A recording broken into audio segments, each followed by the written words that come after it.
Hello दोस्तों, आपने इस वीडियो को क्लिक किया है, इसका मतलब आप भी मेरी तरह पोकेमोन के बहुत बड़े फैन हैं। तो चलिए दोस्तों, आज हम लोग पोकेमोन की पहली मूवी की एक्सप्लेनेशन वीडियो देखते हैं।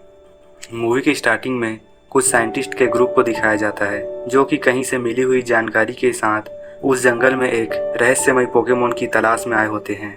उन्हें वहाँ एक खंडहर मिलता है जहाँ उन्हें म्यू पोकेमोन का फॉसिल मिलता है, जिसकी मदद से वे लोग म्यू पोकेमोन का क्लोन बना सकते हैं जो कि दुनिया का सबसे शक्तिशाली पोकेमोन होगा। नेक्स्ट सीन में म्यू के क्लोन म्यूटू को दिखाते हैं जिसको साइंटिस्ट बनाते रहते हैं। म्यूटू टेलीपैथी से वहाँ पोकेमोन के क्लोन और एक लड़की से बात करता है।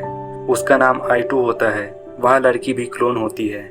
दरअसल वह लड़की डॉक्टर फूजी की बेटी होती है जिसे वह खो चुका है। डॉक्टर फूजी अपनी बेटी के DNA से आई का क्लोन I2 बनाते रहता है।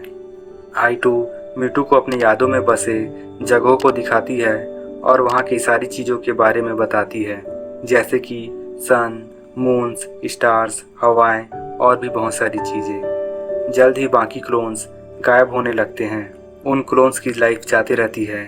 I2 भी गायब हो जाती है। म्यूटू उसके जाने से बहुत उदास होने लगता है। म्यूटू बेचैन होने लगता है तो साइंटिस्ट उसे शांत करने के लिए उसे नींद की दवाई लगाते हैं और उसे शांत करते हैं। म्यूटू एक गहरी नींद में चला जाता है। कुछ समय बीतने के बाद म्यूटू को होश आता है तो वह अपने सामने साइंटिस्ट को देखता है और अपना ट्यूब तोड़कर आज़ाद हो जाता है। डॉक्टर फूजी म्यूटू को बताता है कि उन लोगों ने ही उसे म्यू के DNA से बनाया है। वह म्यू का क्लोन है। म्यूटू बेचैन होने लगता है और गुस्से में आने लगता है कि इंसानों ने उसे एक्सपेरिमेंट के रूप में बनाया है। म्यूटू गुस्से में उस लैब को बर्बाद करने लगता है और उसे तबाह कर देता है। डॉक्टर फूजी म्यूटू के हाथों मारे जाने से पहले खुद से कहता है कि वह दुनिया का सबसे शक्तिशाली पोकेमोन बनाने में कामयाब हो गया। जियोवानी यानी कि टीम रॉकेट का हेड अपने पर्सनल हेलीकॉप्टर से आता है और म्यूटू को अपने ताकत पर कंट्रोल रखने में हेल्प करने का प्रस्ताव रखता है। म्यूटू उस प्रस्ताव को एक्सेप्ट कर लेता है। जियोवानी म्यूटू के लिए मेटल का सूट बनाता है। अगले कुछ हफ्तों में म्यूटू बहुत सारे पोकेमोन्स के सामने अपने ताकत को आजमाता है और टीम रॉकेट के बहुत सारे बुरे काम करता है, जैसे कि जंगली पोकेमोन्स को पकड़ना और किसी भी ट्रेनर को हराना। जब जियोवानी म्यूटू को सारे पोकेमोन को पकड़कर उसे अपने काबू में रखने का प्लान बताता है तो म्यूटू यह सुनकर गुस्से में आ जाता है और टीम रॉकेट का साथ छोड़कर वहाँ से चला जाता है। दरअसल म्यूटू नहीं चाहता कि कोई भी इंसान किसी भी पोकेमोन को अपने काबू में रखे। इधर दूसरी तरफ ऐश मिस्टी और ब्रॉक को दिखाते हैं जो लंच की तैयारी करते रहते हैं। वहाँ एक रेमंड नाम का ट्रेनर ऐश को चुनौती देता है। ऐश अपने पोकेमोन बल्बस और स्क्वार्टल और पिकाचू की मदद से रेमंड के सारे पोकेमोन को हरा देता है। बैटल के बाद ऐश लोग लंच करते रहते हैं, जिन्हें टीम रॉकेट चुपके से उन पर नज़र रखे होते हैं। टीम रॉकेट के साथ साथ कोई अनजान लोग भी उन पर नज़र रखे होते हैं जो बहुत सारे ट्रेनर को इनविटेशन भेजते रहते हैं। वे लोग ऐश लोग के पास भी ड्रैगोनाइट की मदद से इनविटेशन भेजते हैं। दरअसल वह इनविटेशन एक आइलैंड पर पावरफुल ट्रेनर के बीच बैटल करने के लिए रहता है। ऐश लोग इनविटेशन को एक्सेप्ट कर लेते हैं और उस आइलैंड पर जाने का फैसला करते हैं। ऐश और बाकी ट्रेनर्स समुद्र के किनारे बोट पर जाने के लिए आए होते हैं, लेकिन ऑफिसर जेनी और वेदर एक्सपर्ट उन्हें वहां जाने से मना करती है क्योंकि उस समुद्र में बहुत भयंकर तूफान आया होता है। और साथ ही साथ यह भी बताते हैं कि पास के ही पोकेमोन सेंटर से नर्स जॉय भी गायब है। इसके बावजूद भी सभी ट्रेनर्स अपने पोकेमोन की मदद से समुद्र को पार कर उस आइलैंड पर जाने लगते हैं। तभी वहाँ टीम रॉकेट अपना भेष बदल कर नाव लेकर आते हैं और एस्लोंग को आइलैंड तक ले जाने की बात करते हैं। एस्लोंग उनके साथ जाने के लिए तैयार हो जाते हैं। एस्लोंग उनके साथ जाने लगते हैं। एक बड़ी सी लहर से टीम रॉकेट का पर्दाफाश हो जाता है और सभी लोग नाव से गिर जाते हैं, जिसके बाद वे लोग अपने वाटर पोकेमोन की मदद से उस तूफान को पार करते हैं। एस्लोंग बड़ी मुश्किल से उस आइलैंड पर पहुंचते हैं जहां एक लेडी उनका वेलकम करती है और उन्हें अपने साथ ले जाती है, जहां पहले से ही कुछ सुरक्षित रूप से ट्रेनर्स पहुंच चुके थे। बहुत सारे ट्रेनर्स वहां आने में असफल रहते हैं। इस बीच टीम रॉकेट भी वहां पहुंचते हैं जो चुपके से उस किले में घुसते रहते हैं। म्यू पोकेमोन भी उनके साथ चुपके से अंदर जाते रहता है, जिसके बारे में टीम रॉकेट को पता नहीं होता है। एस्लोंग वहाँ नीसा, फर्गस और कोरी नाम के ट्रेनर्स से मिलते हैं। उस किले की लेडी सभी ट्रेनर्स को अपने मालिक से मिलाती है, जो कि कोई और नहीं बल्कि म्यूटू पोकेमोन होता है।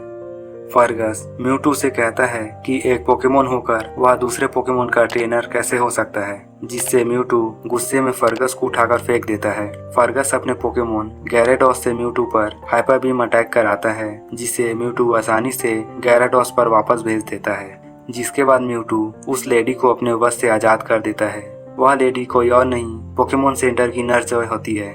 म्यूटू सभी ट्रेनर्स को बताता है कि मनुष्य कमजोर और क्रूर होते हैं और उन्होंने सभी पोकेमोन्स को अपना गुलाम बना लिया है, और यह भी कहता है कि पोकेमोन्स भी बेकार होते हैं क्योंकि वे लोग मनुष्य के साथ मिलजुल कर रहते हैं। उन पोकेमोन से अच्छे उनके क्लोन्स हैं। इधर जैसे ही टीम रॉकेट किले के अंदर पहुंचते हैं, वहां वे लोग बहुत से पोकेमोन्स को ट्यूब में देखते हैं। जेसी गलती से एक कंप्यूटर पर बैठ जाती है, जिससे उसमें का एक वीडियो प्ले होता है जिसमें क्लोन बनाने की सारी बातें होती है, और फिर एक मशीन म्याउथ का बाल उखाड़ कर उसके डीएनए से उसका क्लोन बनाने लगता है।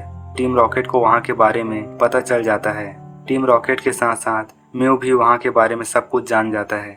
थोड़े ही देर में चारिज़ार्ड, विनासोर, ब्लास्टोइस के क्लोन्स को होश आ जाता है और फिर वे लोग म्यूटू के पास चले जाते हैं। जिसके बाद म्यूटू एस और अन्य ट्रेनर्स को किले के स्टेडियम में लेकर जाता है और सुझाव देता है कि वे लोग उसे पोकेमोन बैटल करें ताकि पता चल सके कि आखिर कौन बेहतर है, पोकेमोन या फिर उनके क्लोन्स। सबसे पहले कोरी का विनासोर और म्यूटू का विनासोर क्लोन का बैटल होता है। कोरी का विनासोर लीफ कटर अटैक करता है, जिसे विनासोर का क्लोन वाइन बीफ से रोकता है और फिर उसे उठाकर पटक देता है। कोरी का विनासोर हार जाता है।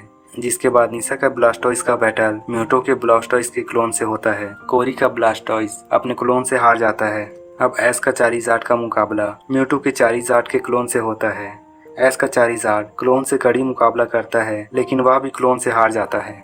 म्यूटू जीतने के बाद वह सारे ट्रेनर्स के पोकेमोन को पोकेबॉल में पकड़ने लगता है, जिस पोकेबॉल को म्यूटू ने खुद बनाया था। म्यूटू उन पोकेमोन्स का क्लोन बनाने के लिए पकड़ते रहता है। सभी ट्रेनर्स अपने पोकेमोन को बचाने की पूरी कोशिश करते रहते हैं। सारे पोकेमोन्स को म्यूटू पकड़ लेता है। पिकाचू एकमात्र पोकेमोन होता है जो अभी तक नहीं पकड़ा गया। पिकाचू उन पोकेबॉल्स से बचता हुआ ऊपर चढ़ते रहता है। एस भी पिकाचू को बचाने के लिए उसके पीछे जाते रहता है। पिकाचू उन पोकेमोन से बचने के लिए उन पर लगातार थंडर शॉक देते रहता है, और फिर एक मोमेंट ऐसा आता है जिसमें पिकाचू नीचे गिरते रहता है। एस पिकाचू के पीछे उसको बचाने के लिए जाता है। इससे पहले कि एस पिकाचू को पकड़ सके, पोकेबॉल पिकाचू को पकड़ लेता है। एस नीचे पानी में गिरता है और फिर उस पोकेबॉल के पीछे उस लैब के अंदर चले जाता है जहाँ पहले से ही टीम रॉकेट होते हैं। पिकाचू वाला पोकेबॉल पिकाचू के क्लोन बनाने के लिए मशीन के अंदर जाते रहता है। एस उस पोकेबॉल को पकड़कर उस मशीन के कब्जे से छुड़ाते रहता है।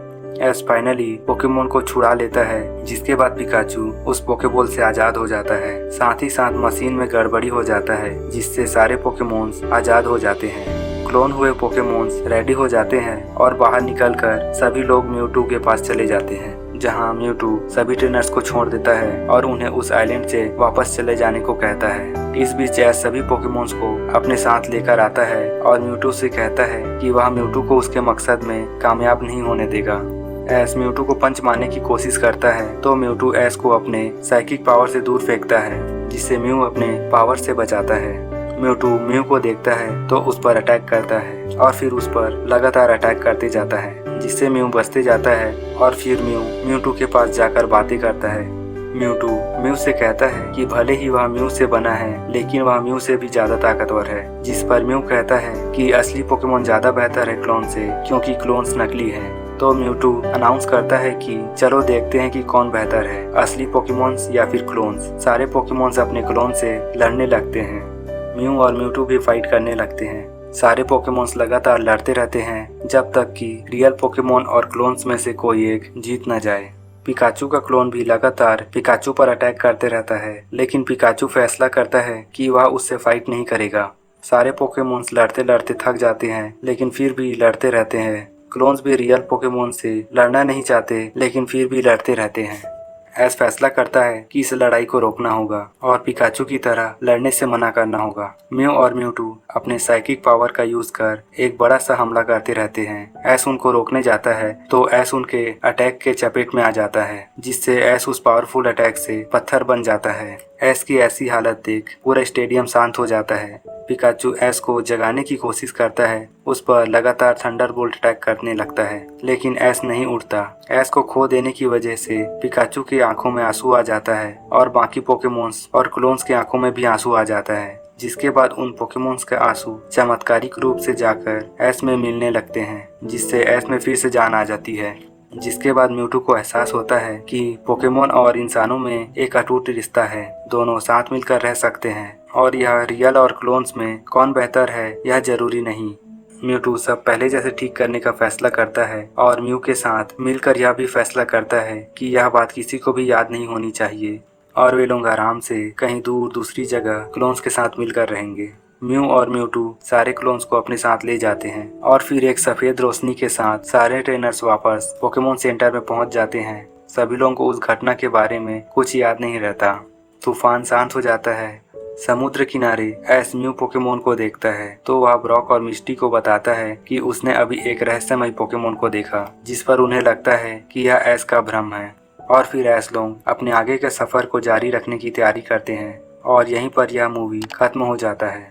तो दोस्तों, पोकेमोन की और भी मूवीज़ की एक्सप्लेनेशन वीडियो देखने के लिए चैनल को सब्सक्राइब जरूर करें। वीडियो को पूरा देखने के लिए धन्यवाद।